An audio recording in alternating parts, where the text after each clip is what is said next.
انہیں یہاں سے گئے کتنی دیر ہوئی ہے؟ میرا خیال ہے جی بس آپ کے آنے سے آدھا گھنٹہ پہلے ہی وہ نکل کر گئے ہیں۔ بتایا نہیں کہ کب تک واپسی ہوگی؟ میں نے کسی خیال کے تحت پوچھا۔ کہہ تو رہے تھے کہ گھنٹہ ڈیڑھ لگ ہی جائے گا، وہ گو سے لہجے میں بولا۔ سمجھ نہیں آتا آخر ماموں نے اپنا موبائل کیوں آف کر رکھا ہے؟ میں ہولے سے بڑبڑایا۔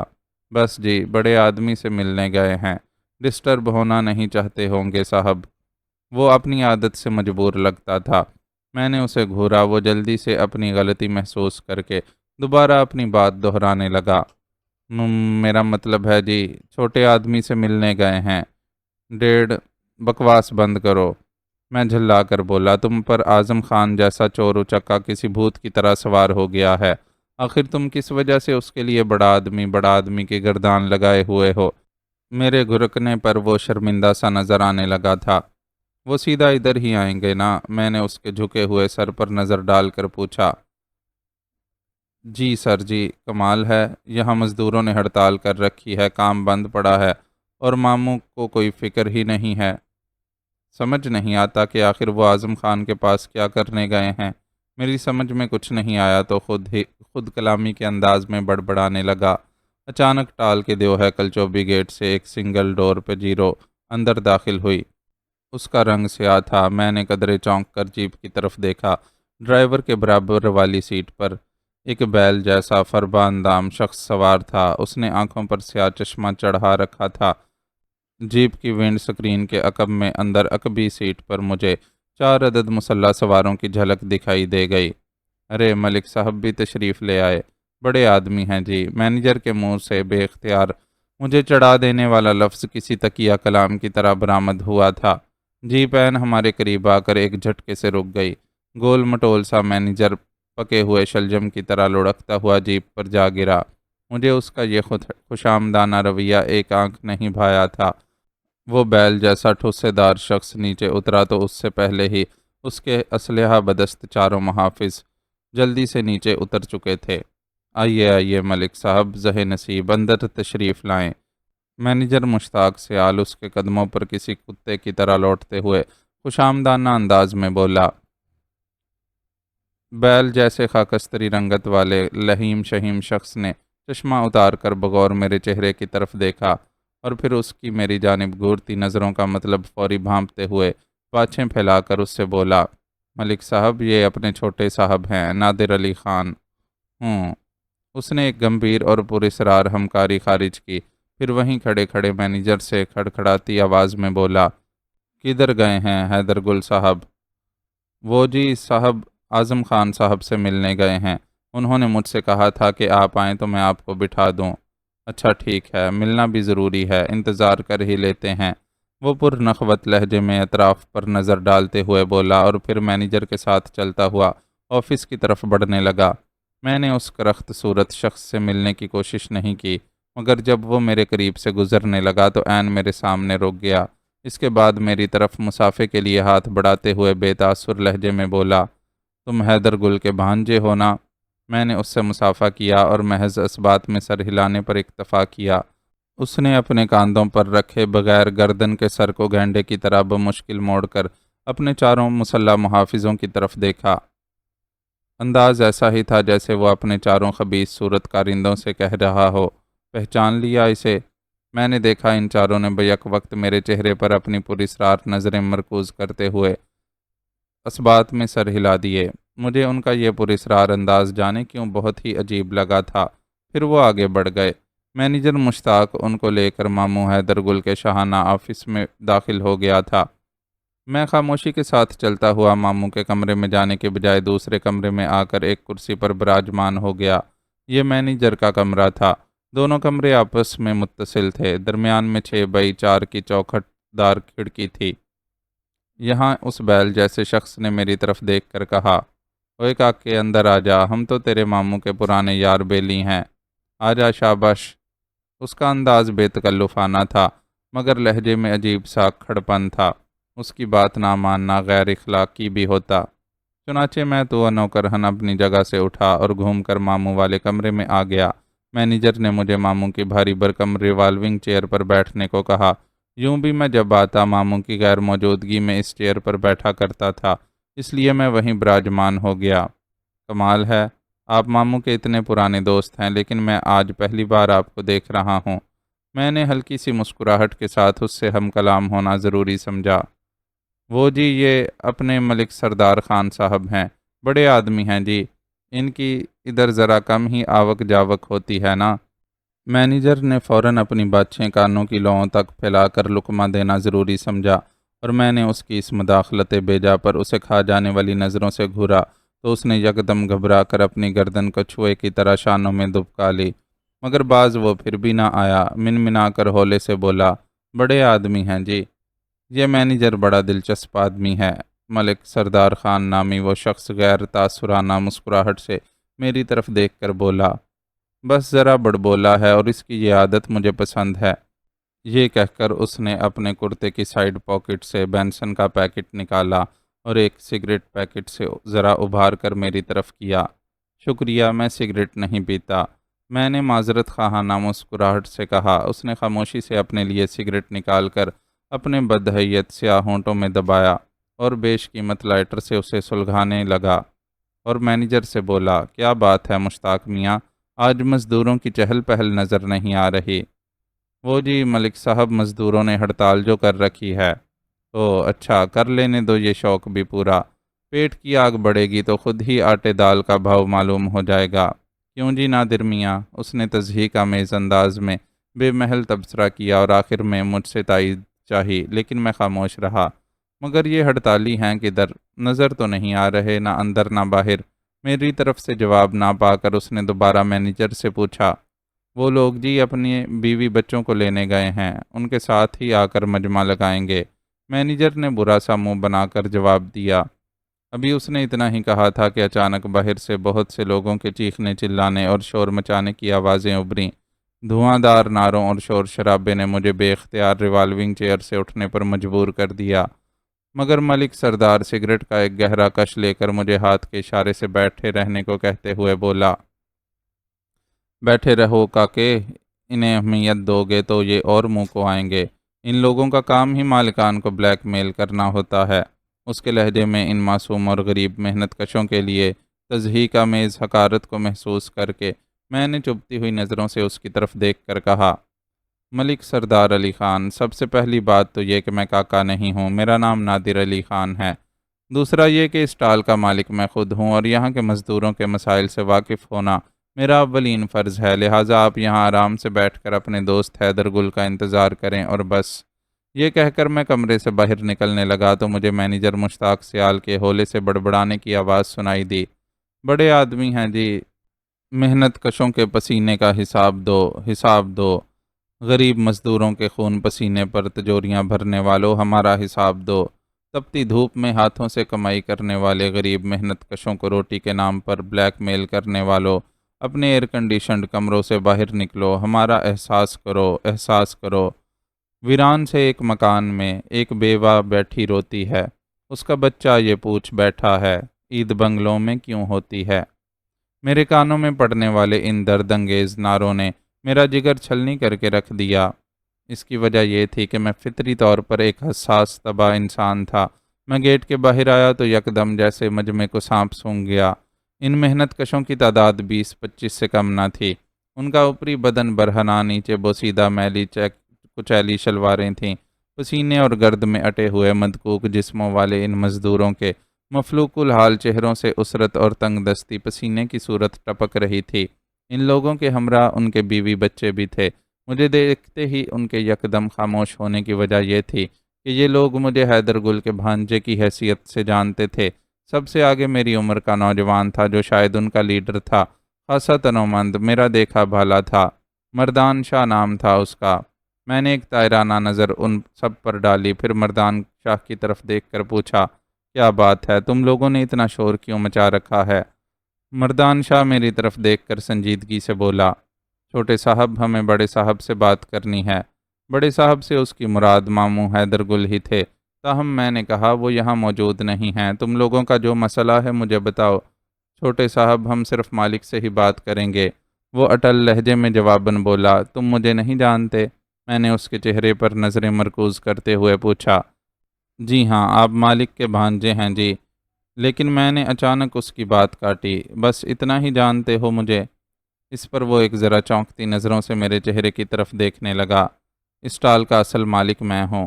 جی ہاں چھوٹے صاحب، یہ تو ہم جانتے ہیں، مگر آپ تو ہر وقت ادھر نہیں ہوتے، ہم صرف مالک سے ہی بات کرنا چاہتے ہیں۔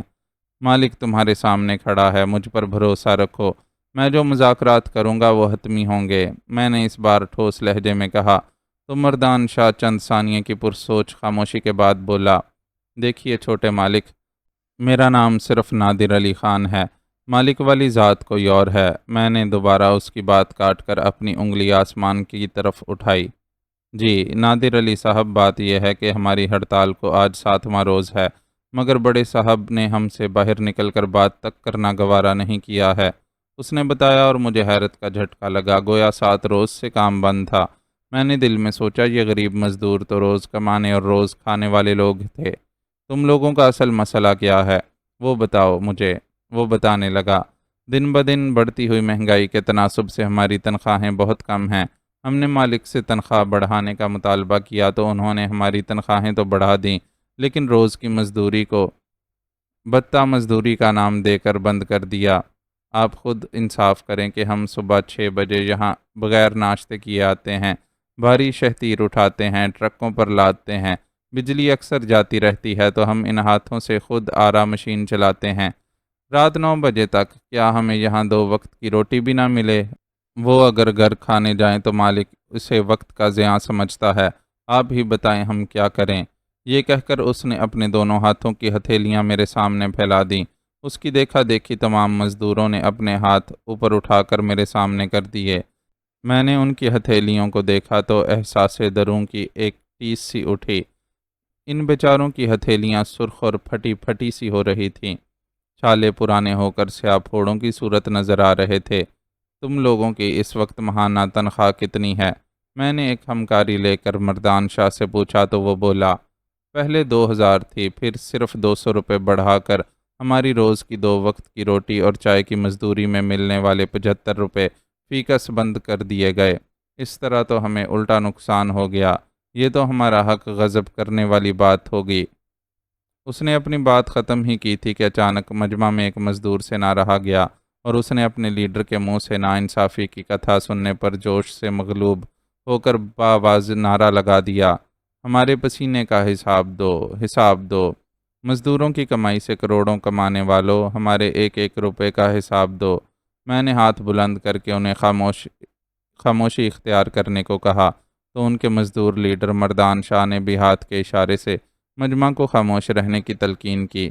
اس دوران مینیجر مشتاق بھی وہاں آ گیا، میرے قریب آ کر عادت سے مجبور ہو کر بڑبڑایا، چھوٹے لوگ ہیں جی۔ میں نے گردن موڑ کر کھا جانے والی نظروں سے اسے گھورا۔ وہ جلدی سے گھبرا کر بولا، میرا مطلب ہے سب بڑے لوگ ہیں جی۔ پھر میری بدستور اپنی جانب گھورتی ہوئی نظروں کی تاب نہ لاتے ہوئے میری مرضی کے مطابق جملہ بنانے کی ناکام کوشش کرتے ہوئے منمنا کر دوبارہ بولا، نکمے ہیں جی۔ اس کی پھر بھی تسلی نہیں ہوئی تو اس بار مسمسی سی صورت بنا کر باریک آواز میں بولا، ابھی جمے ہیں جی۔ مینیجر، میں زور سے دھاڑا، تمہاری دماغی حالت درست نہیں، تم اندر جاؤ۔ وہ ایسی صورت بنا کر واپس جانے کے لیے پلٹنے لگا جیسے اسے قبض کی شکایت ہو گئی ہو۔ مجھے اس کی اس حالت پر ہنسی تو آئی مگر یہ موقع نہ تھا۔ میں نے ایک طائرانہ نظر دوبارہ مجمع پر ڈالی، پھر مردان شاہ کی طرف دیکھ کر بولا، اب مجھے یہ بتاؤ کہ ماموں حیدر گل پر تم لوگوں کے مطالبے کا کیا اثر ہوا ہے؟ وہ تو جی ہم سے بات کرنا ہی گوارا نہیں کر رہے ہیں۔ وہ تلخی سے بولا، ہم 6 روز تک ادھر ہی بھوکے پیاسے دھرنا مارے گرمی اور دھوپ میں بیٹھے رہتے ہیں، آج مجبور ہو کر اپنے بیوی بچوں کو ساتھ لے آئے ہیں۔ مالک ہم سے یہی کہتا ہے کہ پہلے کام شروع کرو، مذاکرات بعد میں ہوں گے۔ یہ تو ہم غریبوں کو ٹالنے والی بات ہوئی نا جی۔ میں اس کی بات پر کچھ سوچنے پر مجبور ہو گیا۔ بات واضح تھی، اگر مردان کے کہنے کے مطابق واقعی ماموں حیدر گل نے ان کے ساتھ ناانصافی کی تھی اور تنخواہ کے محض 200 روپے بڑھا کر ان کی روز کی روٹی کے جو ان کا بہرحال حق تھا 75 روپے دینا بند کر دیے تھے، تو اس طرح ماموں نے ان کا حق مارا تھا۔ میں نے دل ہی دل میں حساب لگایا، مجھے ٹال سے ہونے والی مہان آمدنی کا اندازہ تھا جو 1,80,000 سے 2,10,000 کے درمیان تھی۔ خرچ، اخراجات اور مزدوروں کی تنخواہ کی مد میں کٹ کٹا کر کے یہ آمدنی 1,60,000 کے قریب بنتی تھی۔ یہ سارا حساب کتاب کرتے ہی میں مردان شاہ سے ذرا بلند آواز میں بولا تاکہ دیگر لوگ بھی میرے فیصلے سے آگاہ ہو جائیں۔ ٹھیک ہے، تم لوگ اپنے بیوی بچوں کو گھر چھوڑاؤ اور آج سے کام شروع کرو۔ میں تم لوگوں کے روز کے نہ صرف 75 روپے بحال کرتا ہوں بلکہ اسے بڑھا کر پورے 100 روپے کرتا ہوں اور تنخواہ میں بھی مزید 300 روپے کا اضافہ کرتا ہوں۔ اس طرح وہ 2,500 روپے ہو جائے گی۔ کیا میرا یہ فیصلہ قبول ہے؟ میرے فیصلے پر جیسے ان لوگوں کے بدحال چہروں پر زندگی کی رونق دوڑ گئی اور انہوں نے خوشی کے نعرے بلند کر دیے، چھوٹے مالک زندہ باد، چھوٹے مالک زندہ باد۔ مردان شاہ نے اپنے دونوں ہاتھ بلند کر کے مجمع کو خاموش کروایا۔ میں نے دیکھا کہ اس کے چہرے پر اب بھی عدم اطمینان کی سی کیفیت تھی۔ صاحب جی، ہم آپ کے شکر گزار ہیں کہ آپ نے ہمارے دکھوں اور ہماری پریشانیوں کا احساس کیا، لیکن کیا یہ فیصلہ بڑے مالک قبول کریں گے؟ مجھے اس کی بے اطمینانی کی وجہ معلوم ہو گئی، لہٰذا میں ہلکی سی مسکراہٹ کے ساتھ اظہار تشفی ان سے بولا، اس ٹال کا اصل مالک میں ہوں اور میرے ماموں کو میری بات ماننا پڑے گی۔ تم لوگ بے فکر ہو کر آج سے کام شروع کر دو۔ یہ کہہ کر میں واپس آفس کی طرف لوٹ گیا۔ وہ لوگ خوشی سے میرے حق میں نعرے بلند کرتے ہوئے لوٹ گئے۔ مینیجر گھبرائے ہوئے الو کی طرح آفس کے باہر ہی کھڑا تھا۔ اس نے شاید وہاں کھڑے ہو کر میرے فیصلے کی رویداد مذاکرات سمیت سن لی تھی۔ وہ ڈرتے ڈرتے مجھ سے مخاطب ہوا، سر جی، یہ آپ نے کیا کر دیا؟ تم اپنی اوقات میں رہو مینیجر، سمجھے؟ میں نے اسے گھور کر جھڑکا اور ماموں کے کمرے میں جانے کی بجائے دوسرے کمرے میں آ کر بیٹھ گیا۔ ملک سردار خان ماموں والے کمرے میں ہی بیٹھا تھا اور شیشے کے چوکھٹے سے بمشکل اپنی گردن موڑے میری طرف عجیب نظروں سے گھورے جا رہا تھا۔ ذرا دیر بعد تمام مزدوروں نے آ کر کام شروع کر دیا۔ ان لوگوں کے آنے کے 15-20 منٹ بعد ہی ماموں حیدر گل بھی لوٹ آئے۔ ان کی سفید رنگ کی پوٹھوہاری جیپ گیٹ سے اندر داخل ہوئی۔ ان کے ہمراہ ایک آدمی بھی تھا۔ وہ نیچے اترے اور دائیں بائیں مزدوروں کو کام میں مگن دیکھ کر چونک اٹھے، پھر عجیب انداز میں اپنا سر جھٹک کر اپنے کمرے کی جانب بڑھے۔ میں بھی کرسی سے اٹھ کر باہر آ گیا۔ مجھے دیکھ کر ان کے قدم جیسے یکدم زمین میں گڑ گئے۔ میں نے اخلاقاً مگر بے تاثر لہجے میں انہیں سلام کیا۔ ارے نادر بیٹا، تم یہاں کیسے؟ کیوں ماموں، کیا میں یہاں نہیں آ سکتا؟ میں نے غیر معمولی سنجیدگی کے ساتھ کہا۔ میرا یہ مطلب نہیں تھا۔ جواباً وہ بھی سنجیدہ بلکہ خشک لہجے میں بولے، بہرحال اندر آؤ۔ یہ کہہ کر وہ اپنے کمرے میں داخل ہو گئے۔ ملک سردار خان نے کھڑے ہو کر ماموں سے مان کا کیا اور اس کے بعد وہ اپنی بھاری بھرکم چیئر پر براجمان ہو گئے۔ میں بھی ملک سردار خان کے برابر والی کرسی پر بیٹھ گیا۔ مینیجر پاس ہی آن کھڑا ہوا۔ وہ بڑی بےتابی سے ماموں کے بولنے بالفاظ دیگر ان کے کچھ پوچھنے کا منتظر تھا اور ہوا بھی یہی۔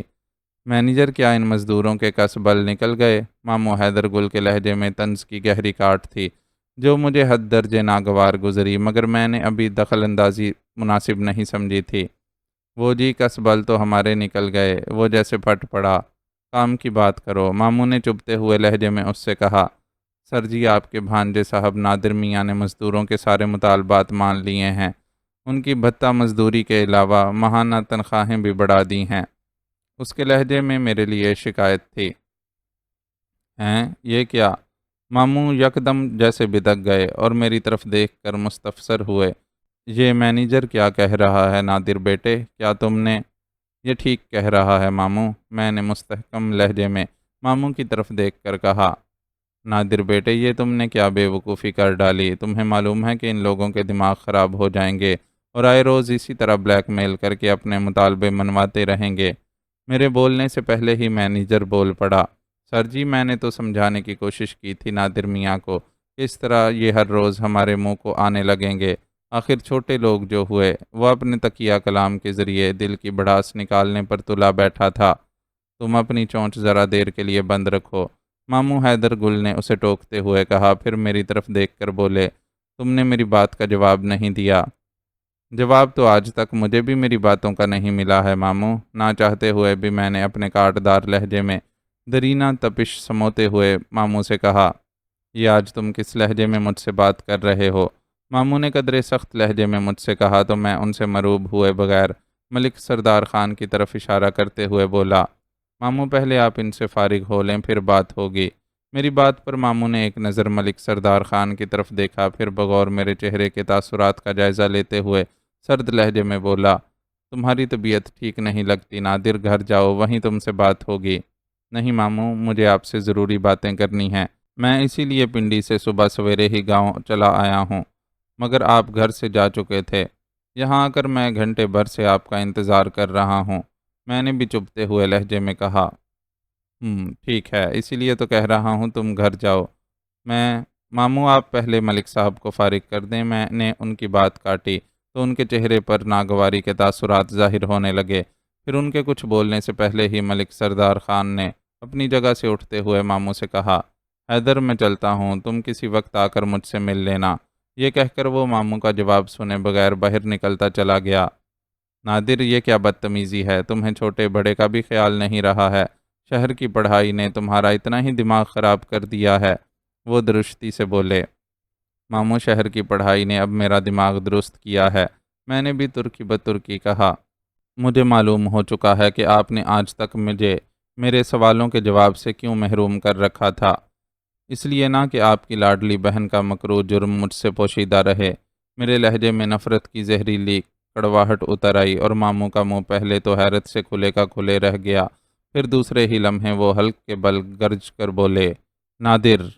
آہستہ بولے ماموں، کہیں ہمارے خاندان کی یہ لرزہ خیز کتھا کوٹھوں تک نہ جا پہنچے۔ میں بدستور تلخی سے بولا۔ ماموں کے چہرے پر غصے کا ارتعاش لرزاں تھا۔ پھر وہ اپنے ہونٹ بھینچ کر اپنی جگہ سے اٹھ کھڑے ہوئے اور میرے قریب آ کر میرا بازو پکڑا۔ آؤ میرے ساتھ، گھر چل کر تم سے بات کرتا ہوں۔ میں نے ایک جھٹکے سے اپنا بازو چھڑایا اور ان کے ساتھ گھر چلنے کے لیے اٹھ کھڑا ہوا۔ ہاں بولو، کیا کہنا چاہتے ہو تم مجھ سے؟ گرین لاج پہنچنے کے بعد ماموں حیدر گل میرے چہرے پر نظریں مرکوز کر کے بولے، ماموں، میرے باپ کو تمہاری بہن نے کیوں قتل کیا تھا؟ میرا خیال تھا کہ میرے اس سنسنی خیز انکشاف پر انہیں حیرت و پریشانی کا زبردست جھٹکا لگے گا، لیکن ان کے چہرے پر ہلکی سی چونکنے کی علامت بھی ظاہر نہیں ہوئی۔ البتہ میرے منہ سے ماں کی بجائے ان کی بہن کے الفاظ پر ماموں نے مجھ سے کہا، وہ میری بہن ہی نہیں تمہاری ماں بھی ہے۔ کیا تم اتنے ہی بے حس ہو چکے ہو کہ اپنی مظلوم ماں کو ماں بھی نہیں کہہ سکتے؟ مظلوم ہوں؟ میرے ہونٹوں پر زہریلی مسکراہٹ اود کر آئی۔ ماموں، مظلوم میرا باپ قادر خان تھا، جسے اس نادر۔ ماموں پھٹ پڑے اور مارے تیش کے مجھے تھپڑ مارنے کے لیے انہوں نے ہاتھ اٹھا دیا، مگر وہ اٹھے کا اٹھا رہ گیا۔ میرے اندر بھی غم و غصے کی ایک شدید لہر اٹھی تھی۔ ماموں، کیا میرا سچ اتنا ہی کڑوا ہے کہ آج آپ کا ہاتھ بھی مجھ پر اٹھنے لگا؟ لیکن آپ کس کے منہ پر یہ تھپڑ ماریں گے؟ کیا آپ نہیں جانتے کہ سچ کو جتنا دبایا جاتا ہے وہ اتنا ہی شدت سے ابھرتا ہے؟ میں فرتے جوش سے پھٹ پڑا۔ مجھے آج معلوم ہوا ہے کہ آپ نے بچپن سے لے کر اب تک مجھے میرے سوالوں کے جواب سے کیوں محروم رکھا۔ میں پوچھتا ہوں ماموں کہ تمہاری بہن نے میرے باپ قادر خان کا خون کیوں کیا تھا؟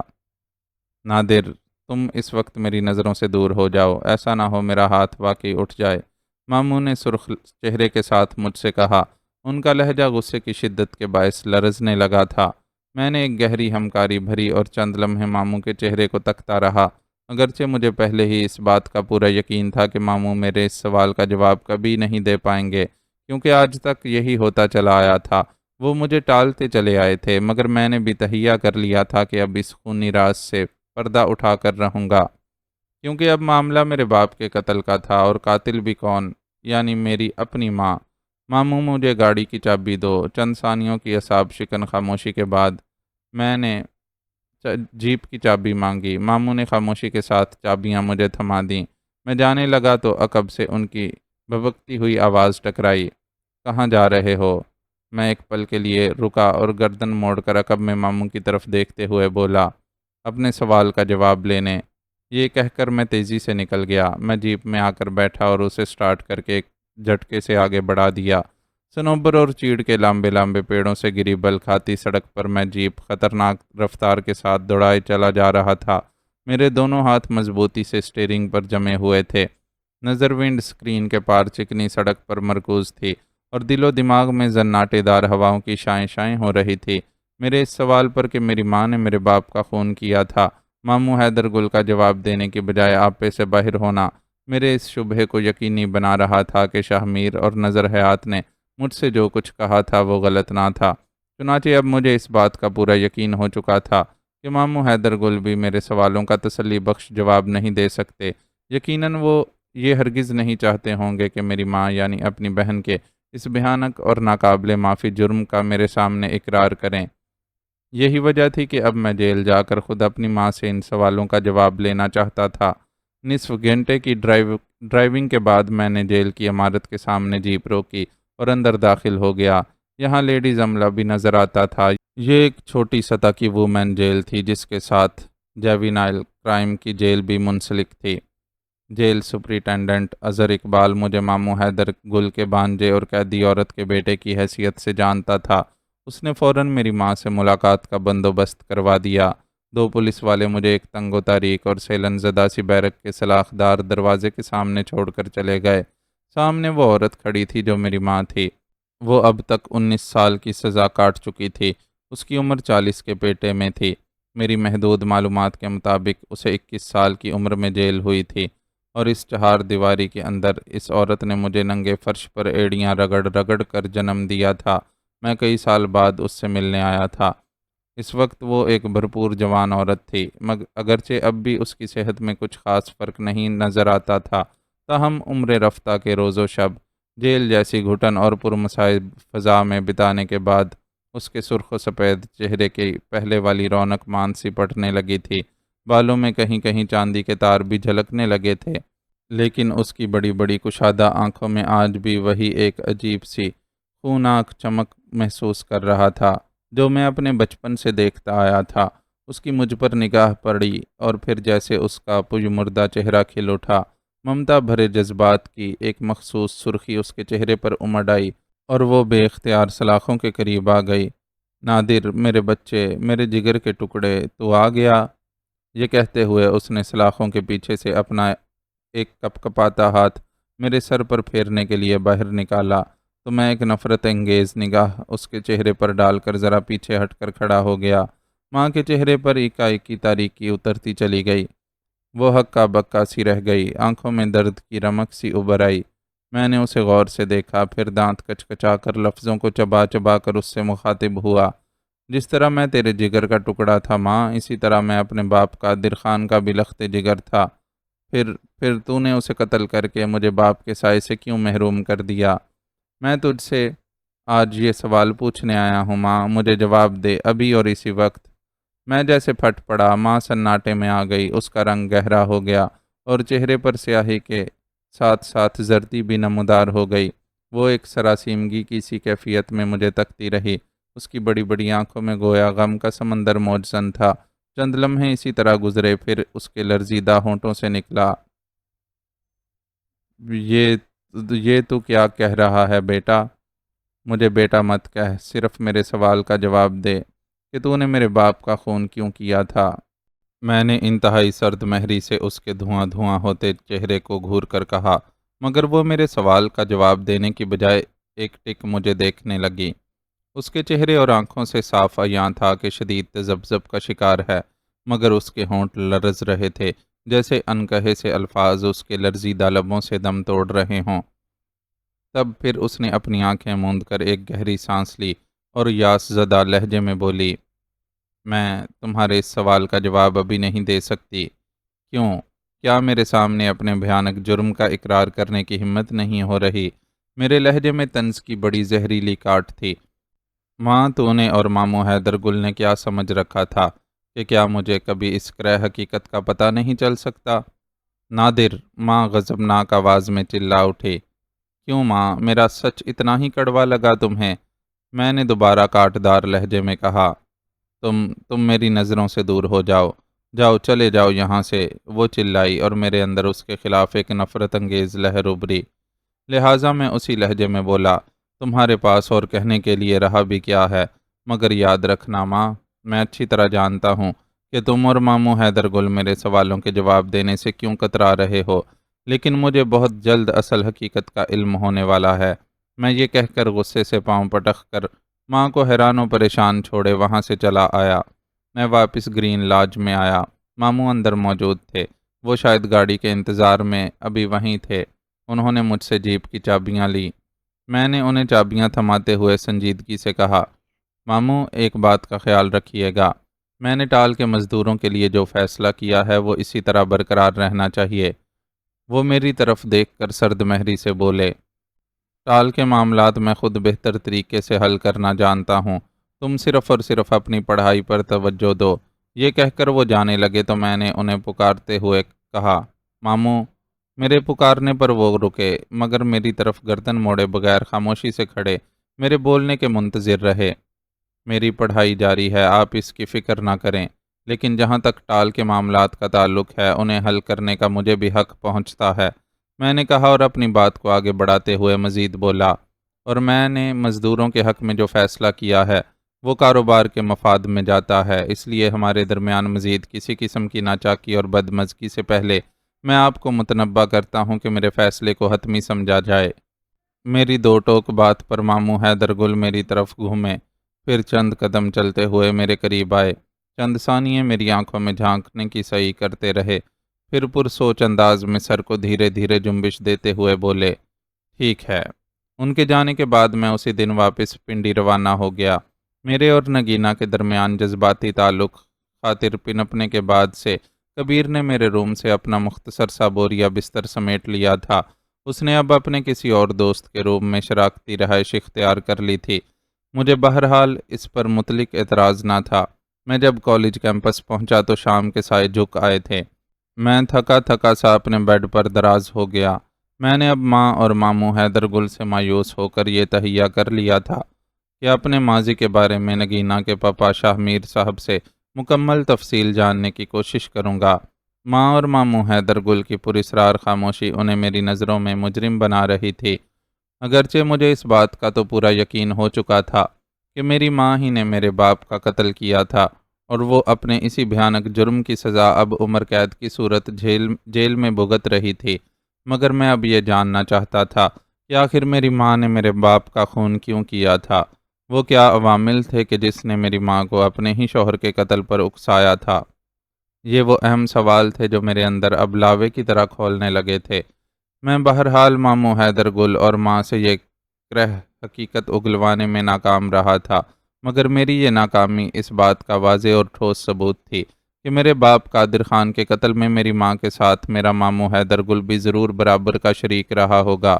لیکن اس کے ساتھ ساتھ مجھے نگینا کے پاپا شاہ میر اور ان کے دوست انکل نظر حیات کے حوالے سے بھی ایک کرید سی لگ گئی تھی کہ آخر ان دونوں نے کبیر احمد کے ورگلانے پر یہ کیسے سمجھ لیا تھا کہ ان لوگوں پر گمنام قاتلانہ حملے کروانے میں ماموں حیدر گل اور میں ہی ملوث تھا۔ اگرچہ میری طرف سے ان کے دل اور ذہن صاف ہو چکے تھے، مگر میرے لیے سوچنے کی بات یہ تھی کہ آخر کس حوالے سے شاہ میر اور نظر حیات نے یہ سمجھا تھا کہ یہ گمنام دشمنی ہمارے سوا ان کے ساتھ اور کوئی نہیں کر سکتا۔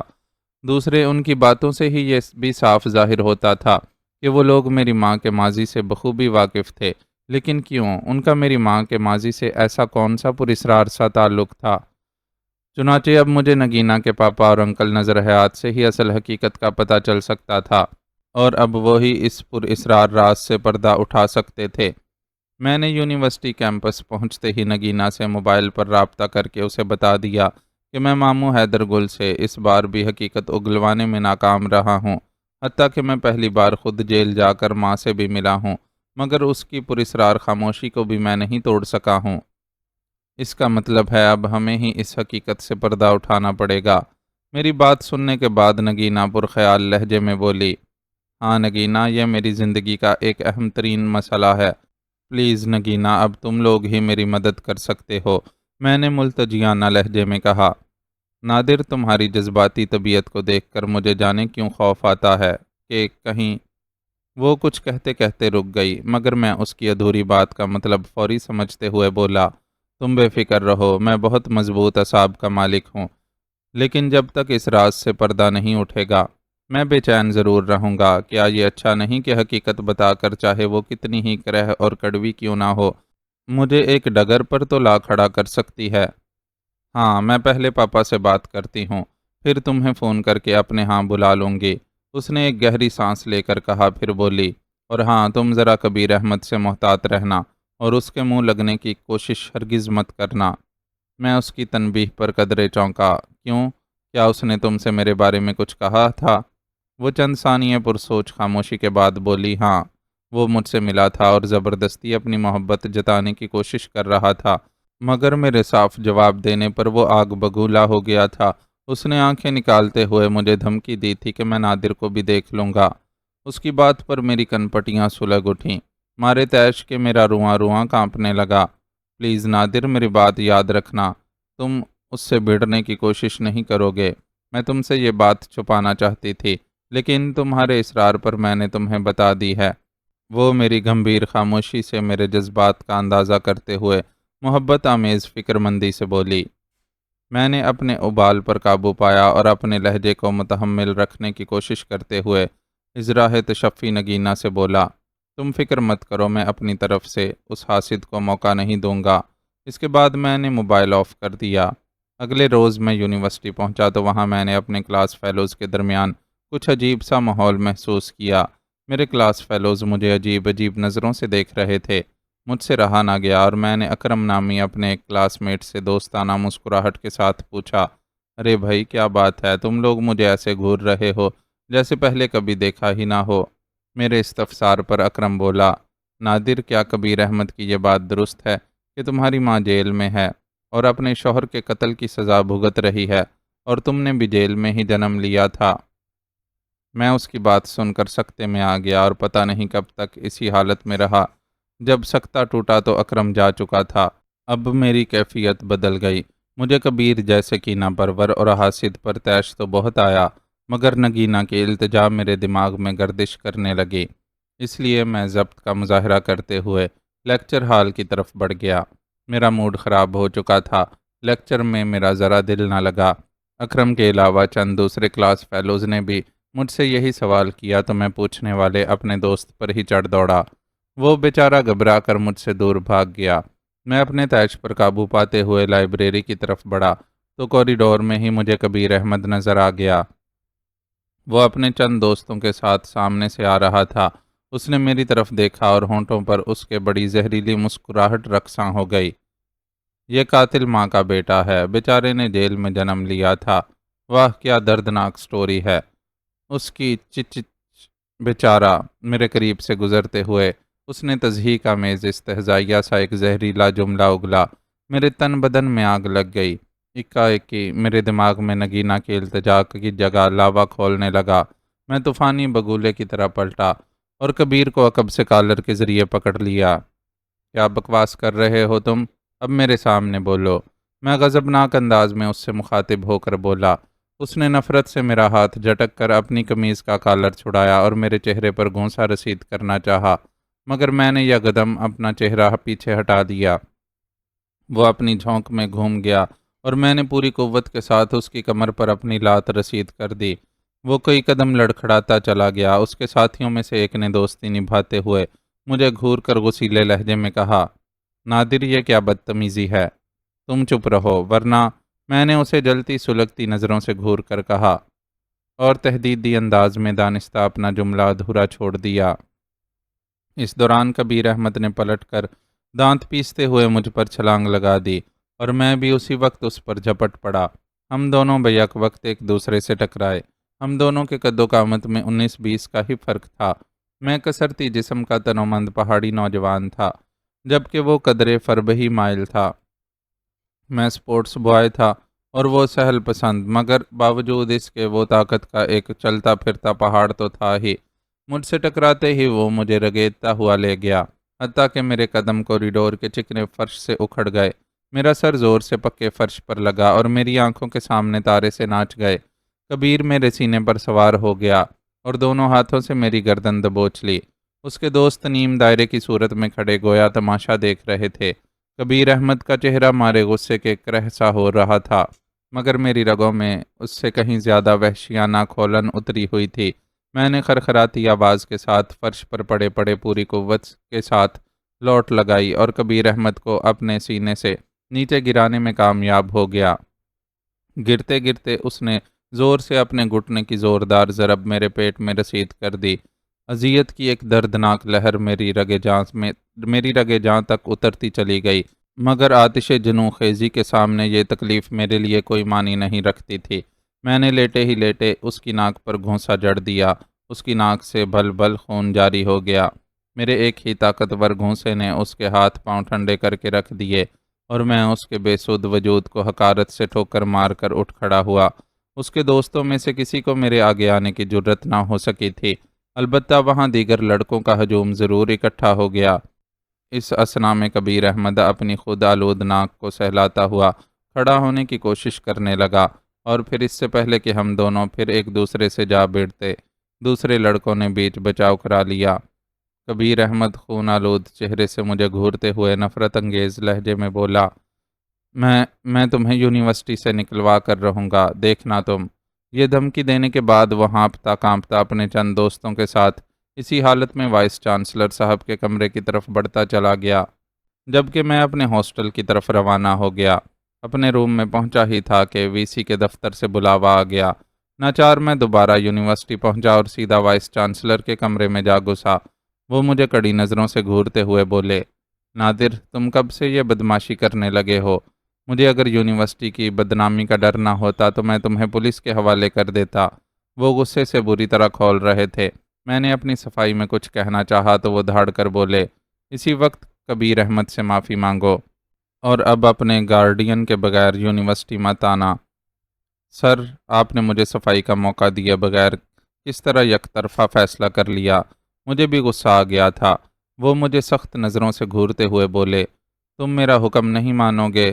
ان کے خار کھائے لہجے میں چھپی تہدید کو محسوس کرنے کے باوجود میں نے نہایت سنجیدگی سے انہیں مخاطب کر کے کہا، آئی ایم سوری سر، میں آپ کا یہ حکم نہیں مان سکتا، البتہ میں اپنے گارڈین کو لے آؤں گا۔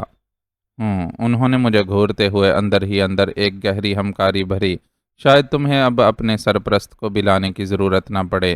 وہ دانت بینچ کر بولے، ناؤ گیٹ لاسٹ۔ اوکے، وی سی کے اس یک طرفہ فیصلے پر مجھے طیش آ گیا۔ سر، میں پھر بھی یہی درخواست کروں گا کہ آپ I say get out and be off. وہ میری بات کاٹ کر چلائے، اور پھر میں ایک حقارت بری نظر ان پر ڈالتا ہوا اپنے ہاسٹل آ گیا۔ میں وی سی کے جانبدارانہ رویے پر بری طرح جل بن رہا تھا۔ مجھے دکھ تھا کہ انہوں نے مجھے صفائی کا ذرا بھی موقع نہ دیا تھا۔ کیوں؟ اس لیے کہ وہ شاید جانتے تھے کہ میں کون ہوں، جبکہ کبیر احمد ایک با اثر شخص کا بیٹا تھا۔ یہ درست تھا کہ میں نے کبیر احمد کو زخمی کیا تھا، مگر سب سے پہلے اس نے ابتدا کی تھی، اور مجھے نہ صرف اشتعال دلایا تھا بلکہ مجھ پر سب سے پہلے حملے کی ابتدا بھی اس نے ہی کی تھی۔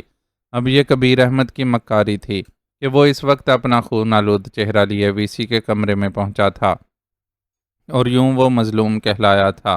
میں اپنے کیریئر سے اب مایوس سا ہونے لگا تھا۔ وائس چانسلر کے ارادے مجھے ٹھیک نظر نہیں آ رہے تھے۔ میرے چند قریبی خیر خواہ دوستوں نے مجھے اس ڈر سے یہی مشورہ دیا کہ میں نہ صرف وی سی صاحب سے معافی مانگ لوں بلکہ کبیر احمد سے بھی سوری کہہ دوں، ورنہ یہ نہ صرف میرا نام یونیورسٹی سے خارج کر دیا جائے گا بلکہ بیڈ کریکٹر سرٹیفکیٹ بھی میرے ہاتھ میں تھما دیا جائے گا۔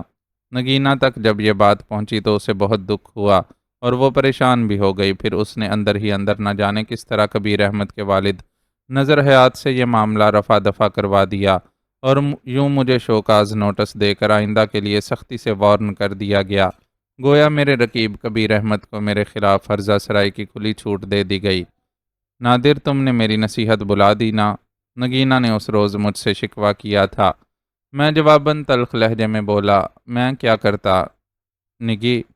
کبیر احمد نے مجھے ہاتھ اٹھانے پر مجبور کر دیا تھا۔ تم اگنور کر دیتے، یہی سمجھ کر کہ اس میں سارا قصور تمہارے تلخ ماضی کا ہی ہے۔ اس نے مثبت انداز فکری کا منطقی فلسفہ مجھے سمجھانے کی کوشش کی۔ مگر نگی، اس میں میرا کیا قصور ہے؟ اگر میری ماں ایک قاتلہ ہے اور اس نے مجھے جیل کی تنگ و تاریک کوٹھڑی میں ایڑیاں رگڑ رگڑ کر جنم دیا تھا، تو میری پیشانی پر یہ کلنک زبردستی کیوں تھوپا جا رہا ہے؟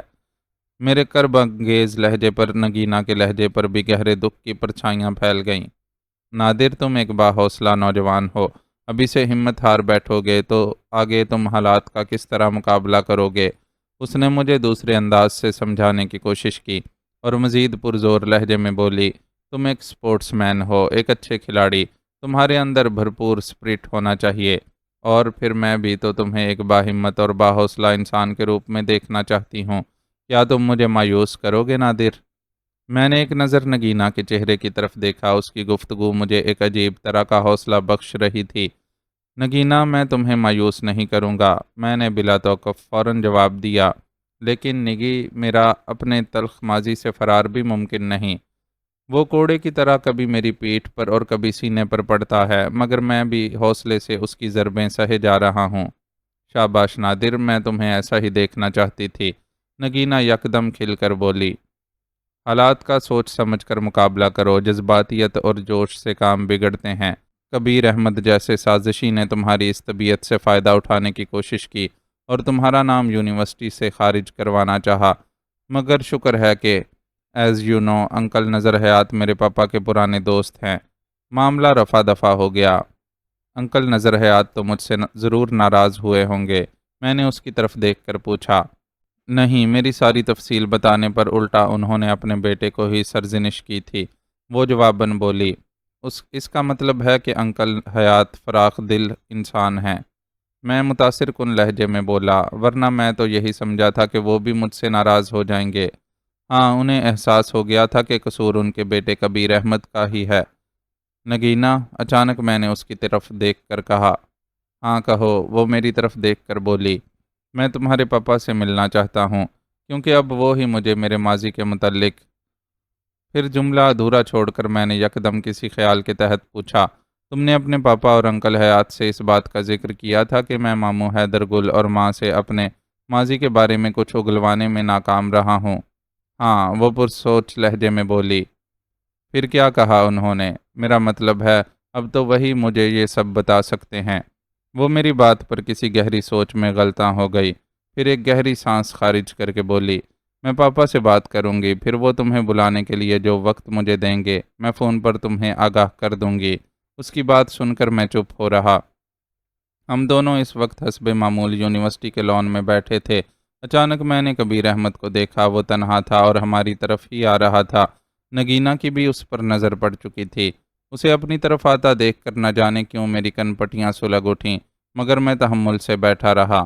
تاہم میں نے تہیہ کر رکھا تھا کہ اگر اس نے کوئی بکواس کی تو اسے اچھی طرح سبق سکھاؤں گا۔ ہیلو نگینہ، وہ قریب آ کر مسکراتے ہوئے نگینہ سے مخاطب ہوا۔ نگینہ نے بھی جواباً ہلکے سے مسکرا کر سر کی اثباتی جنبش سے اسے ہیلو کہا۔ پھر وہ میری طرف دیکھ کر قدرے شرمندگی سے بولا، نادر، آئی ایم سوری یار، میں نے واقعی تمہارے ساتھ اس روز زیادتی کر ڈالی تھی۔ مجھے اس کے لہجے پر خوشگوار سی حیرت ہوئی، وہ شرمسار نظر آ رہا تھا۔ میرا جواب دینا اب ضروری بن گیا، لہٰذا میں بھی دوستانہ مسکراہٹ کے ساتھ بولا، کوئی بات نہیں، آؤ بیٹھو یار۔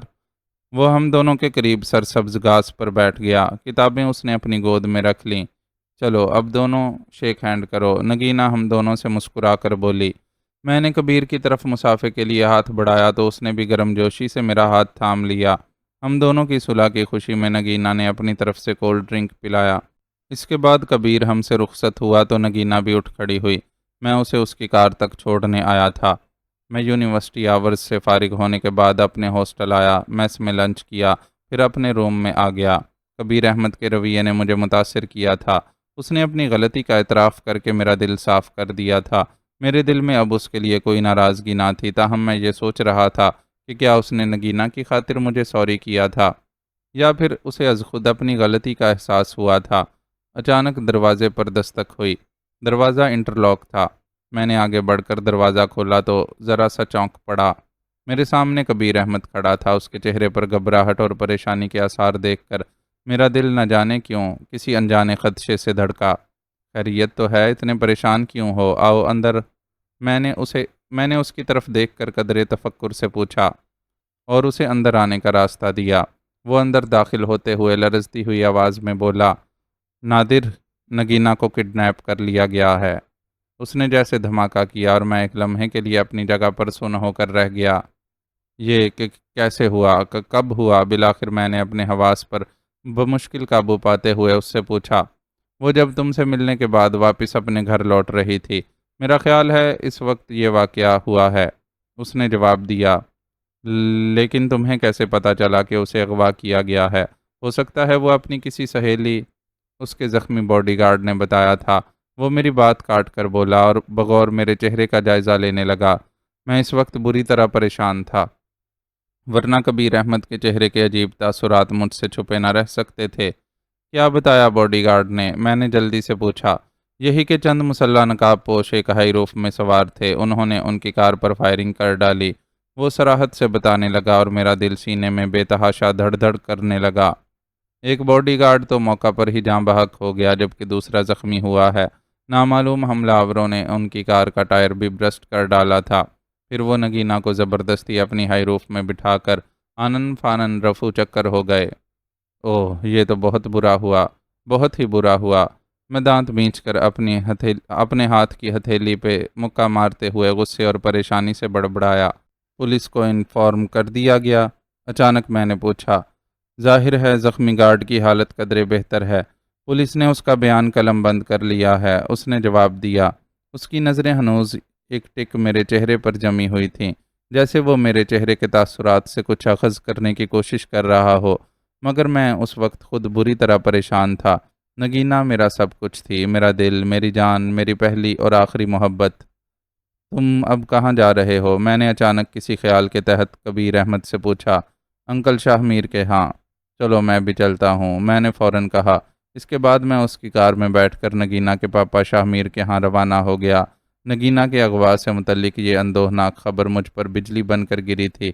مجھے ایک پل کے لیے بھی سکون نہیں مل پا رہا تھا۔ میں بار بار اپنے خشک ہونٹوں پر زبان پھیر رہا تھا۔ یہ کس کی حرکت ہو سکتی ہے؟ میں سوچنے لگا۔ ظاہر ہے ان اغوا کنندگان کا تعلق انہی نامعلوم دشمنوں سے ہو سکتا ہے جو انکل شاہ میر اور انکل نظر حیات کے مشترکہ دشمن تھے، اور ان پر کئی بار ناکام قاتلانہ حملے بھی کر چکے تھے۔ یوں تو انہوں نے اشاروں کنائیوں میں مجھ پر یہ باور کرا دیا تھا کہ یہ پراسرار دشمن حیدر گل کے سوا اور کوئی نہیں ہو سکتا تھا، مگر انہوں نے کھل کر کبھی اس کا اظہار نہیں کیا تھا، شاید اس لیے کہ وہ جانتے تھے کہ میں ان کا سگا بھانجا تھا۔ یہ خیال آتے ہی مجھے اپنے وجود میں ایک جانی پہچانی تپش کا احساس ہونے لگا۔ کبیر، کار روکو، اچانک میں نے بدلے ہوئے لہجے میں کہا۔ اسے ذرا حیرت ہوئی، مگر میرے چہرے پر چھائی ہوئی پرتپش سنجیدگی کو محسوس کرتے ہوئے اس نے کار روک دی۔ میں کار کا دروازہ کھول کر نیچے اتر آیا، پھر ایک رکشے میں بیٹھا اور سیدھا ویگن سٹینڈ پہنچا۔ میں اب جلد از جلد گرین لاج پہنچنا چاہتا تھا۔ معزز ناظرین و سامعین، لائک، کمنٹس اور شیئر ضرور کریں، شکریہ۔